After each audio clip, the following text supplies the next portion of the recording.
Hey, it's Max Michelle again. He's in the other video on this shiny, pretty silver gun that you can see here or there. But this is Max Michelle's new optics. Mac, what do we have here? I'm super excited about this. This is the Romeo 3 Max Pro. Previous to this, about 5 years ago, we had the Romeo 3 Max, and it had great success. I was able to get a lot of championships with it and seeing everybody use it. Awesome stories as well.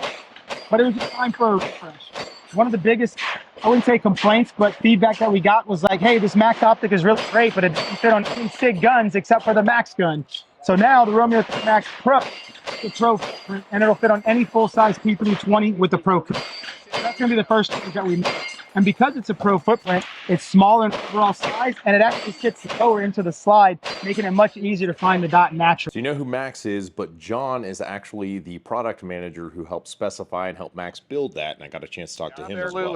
One of the requests that Max had and that I wanted to see changed in this was getting that thing low enough to sit in the slide and you could still co-witness it with suppressor height sights. The original version was pretty thick, pretty long. You had to have adapter plates or get your slide custom cut to run it. This new one, Deltapoint Pro footprint, industry standard, and sits a lot lower in the So, well.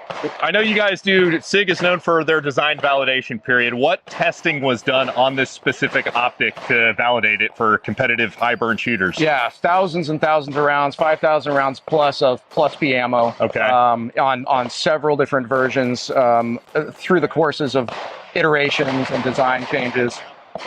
So yeah, we put it through the whole gamut. So it's not a duty grade optic. This is not something you'd want to slam against a barricade or drop. Right. It's a 31 millimeter, very, very high quality Japanese glass lens. It's meant for competition and guys that want to look through basically a giant television screen when they're shooting.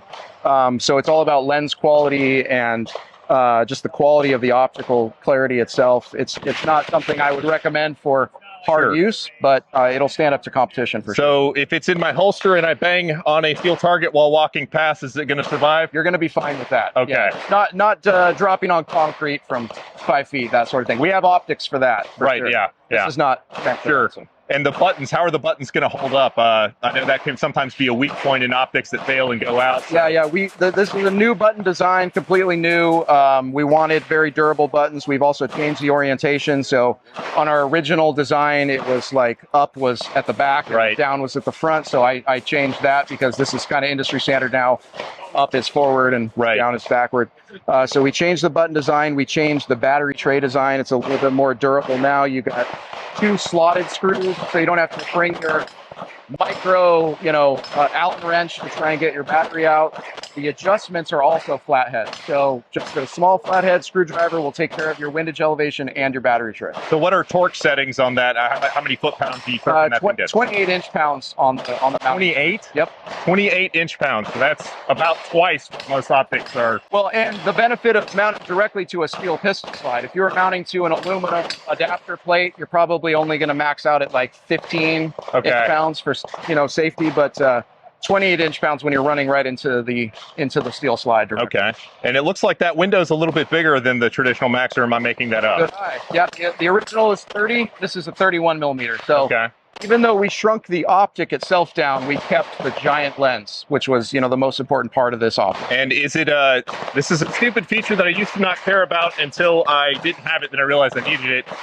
Night vision compatibility, simply because some competition optics don't dim down enough for overcast or indoor use. Yeah. What's the range on this? Yeah, we do have 2 night vision settings down at the low end. So 15 brightness settings up from, I think we had 12 in the original. So this has 15 now.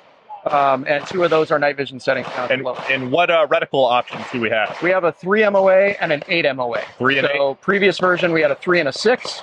Talking to Max, and talking to a lot of competitive shooters, I think a difference between a 3 MOA and an 8 MOA just makes more sense to have those 2 products in the line versus a 3 and a 6.